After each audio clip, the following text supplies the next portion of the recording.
kulembeze mu nsi ya Bungereza Rushi Sunak ye musajja omuyindi muzungu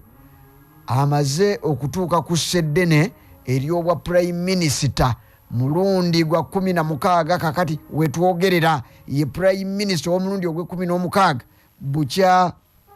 okutambulira mu kisanja ekya n'abakyala Queen wa Bungereza kakati ne mutabani we Charles owokusatu kyokka ng'ono yasoose mu bukulembeze bwa King Charles owokusatu Sunak muyindi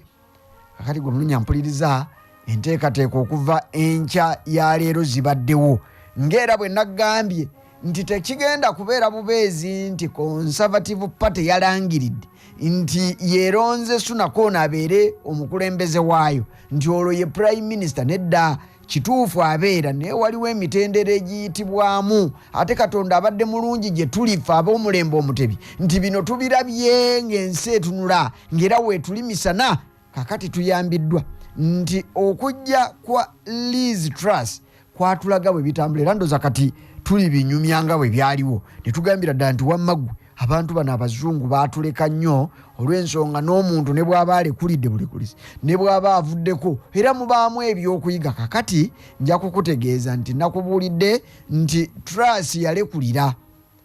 ng'obukulembeze bwe bwamaliriza olwaleero abukulunguddemu ennaku mpitirivu 49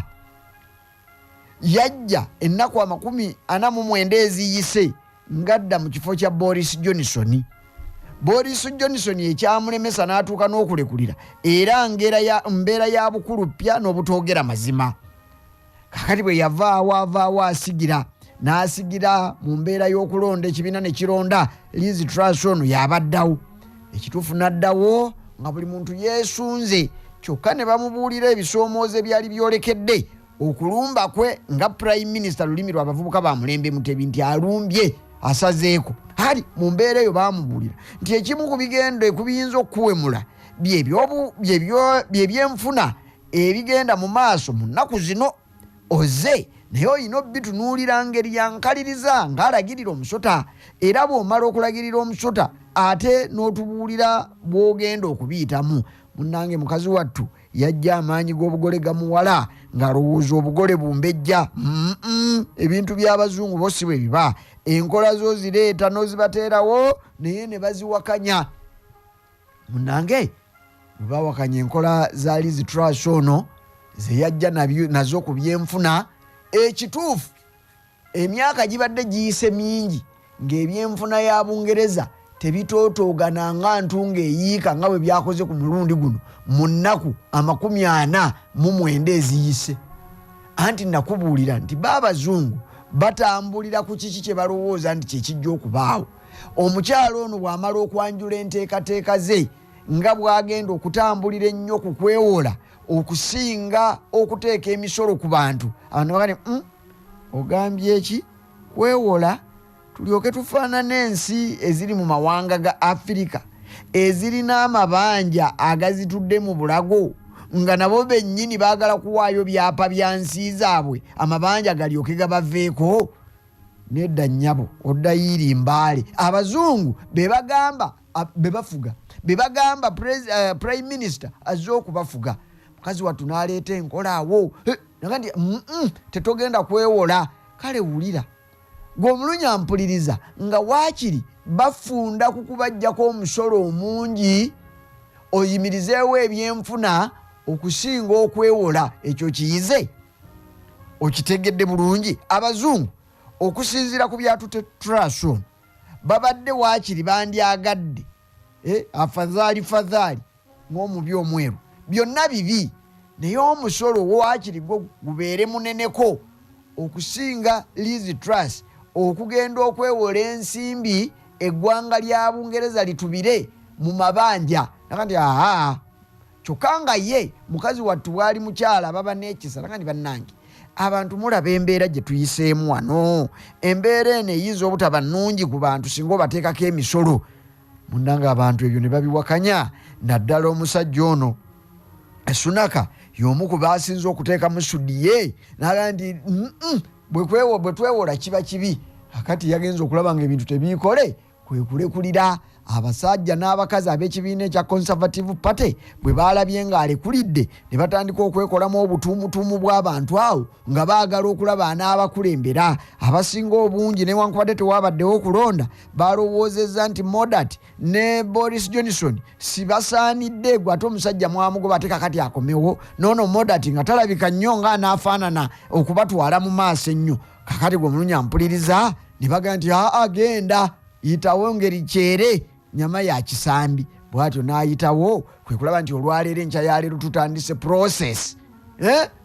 by process ey'okutwala obukulembeze buno bwebadde kakati enkya yaleero omukyala Liz Truss akedde kuwaayo obubaka bwe bwakoze omulundi ogusemberayo ddala nga ye prime minister mu kisanja kino oba mu kisanja kye abukozi olwaleero n'ayogerako eri abantu kyokka ne yeeyama nti agenda kubeera nnyo omuwulize eri prime minister anajja ayambe ensi ye ng'ali mabega ze bayita backbench nga gy'atudde gy'agenda okulamulira si kulamula naye okuweerereza ne yeeyama n'ababuulira nti teyejjusa ku ebyo bye yakola owulidde omukyala bwagambye teyejjusa ku ebyo bye yakola kale bulijjo kya nnono nti abakulembeze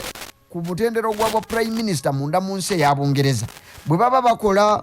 kino kyakoze okwogera kwabwe okusembayo batemaatemwa ne bateekawo olukalala lw'ebyo bye boogeddeko oba bye bakoze ebibalabikidde nti kubadde kulya mungu buteesokoola era ne bajjayo n'ensonga endala oba oliawo ezifaanana okuba nga zibalemye kakati mu nsonga eziyinza okuba nga ziremye omukyalo ono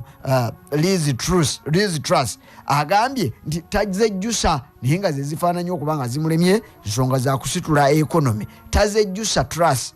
kyokka n'agamba nti wadde ng'ababadde abangi nga balaba nga atalina kyakoze naye ye avuddeyo n'agamba nti ekituufu kyakoze akikoze era akyenyumirizaamu enteekateeka ze yakotaddewo naddala ku bigambo ebidde eri amasannyalaze ne gaasi tayinza kuzejjusa kubanga yatadde bw'oba onoogula ennyama y'omutwe osooka kunyiga ku gugwo noga nti we watali ggumba wembangula ogenda okulaba nga n'ogugwo guliko eggumba noga nti ate kati n'abagamba ntya nti temunteeramu magumba ng'omutwe kyenkana magumba meereere kakati nti naye yanyize ku mutwe n'aluumirirwa omuntu wa bulijjo noga nti abantu babonaabona tuutuno tugenda mu winta esuliridde okubaawo ebbanga sidde n'okuva kaakano kakati bwe tunaabanga tuli mu winta ng'amasannyalaze ne gaasi olw'okuba Russia yalinnyamu awo ku kyawakati abantu ne tubaleka nga batuyidde bwe batyo basajja battu ne bakazi battu batunula mbebere ng'omukulu ateetimbye gunaaba gutya nakati kakati nvuddeyo n'ensonga eyo waakiri byonna ne bwe binaagaana yo kangikole n'agaana okwongeza omusolo ku nsonga z'amasannyalaze n'agaana okwongeza omusolo ku nsonga za gaasi n'aga nti omuntu akozesa kilowatt hours ezo bazibala mu gaasi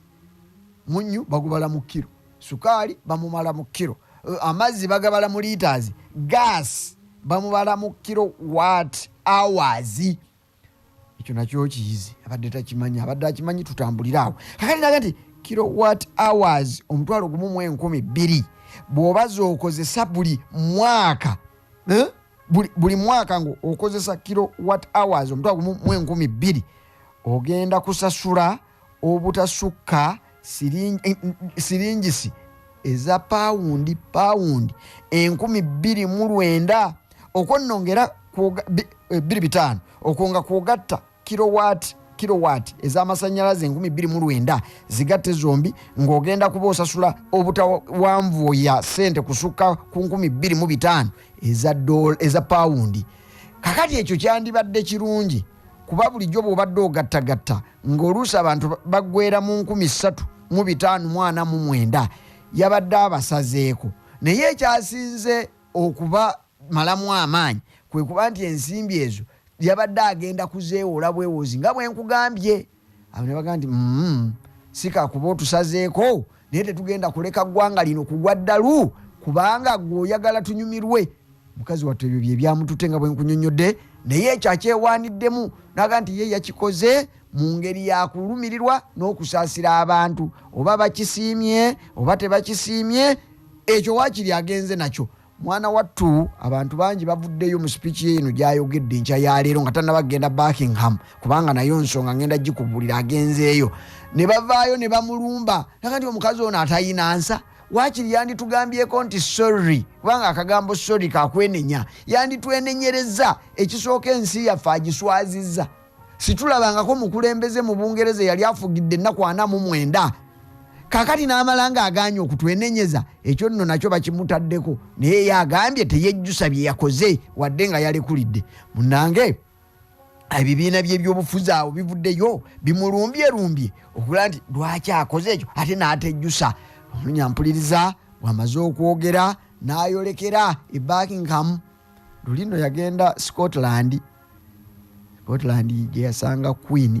naye omulundi guno agenze Buckingham okuwaayo okulekulira kwe mu ngeri enzijuvu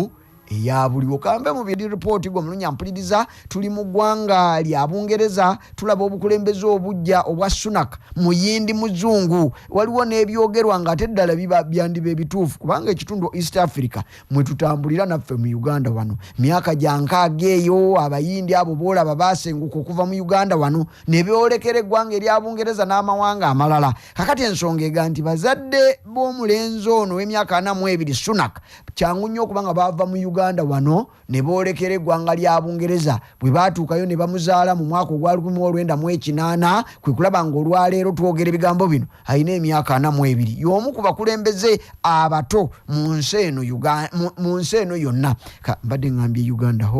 mu nsi yonna kakati nga wajjidde era nga yakyasinza obuto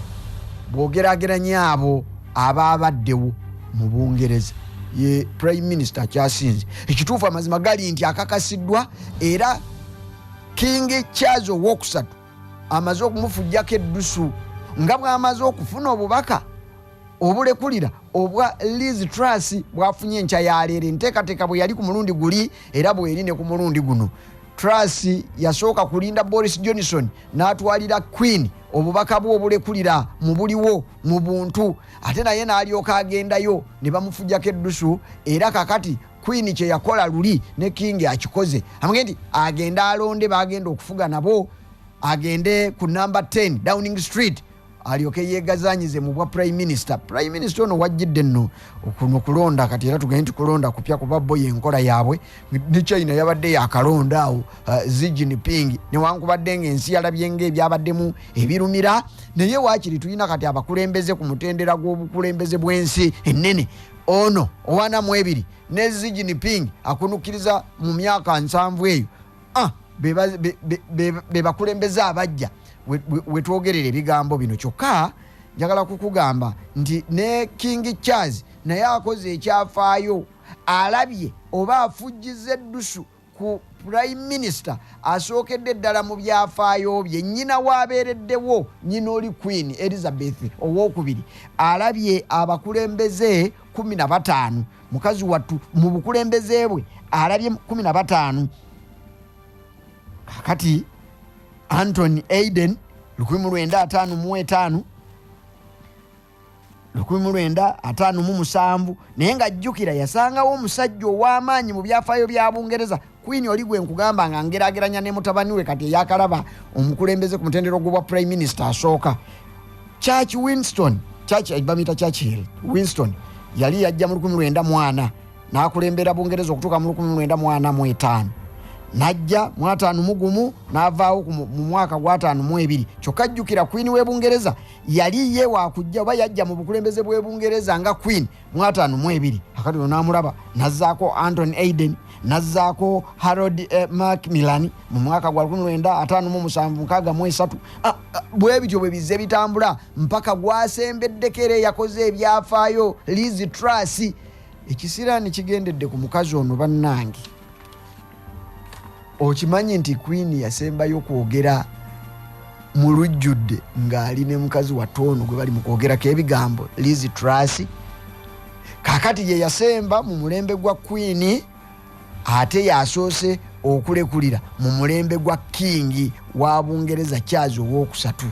ebigambo bya Bungereza bikyagenda mu maaso naye ono wajjidde ng'ensonga ezireetedde oli okulekulira tezinnavaawo. Kyokka abantu bamutunuulidde balabe ensonga zino bw'agenda ozikwata, kubanga waliwo okubalansinga. Ogenda Ukraine owagire nnyo, osigala Bungereza abantu basanyuke. Emisolo gyo bw'oba togyongeza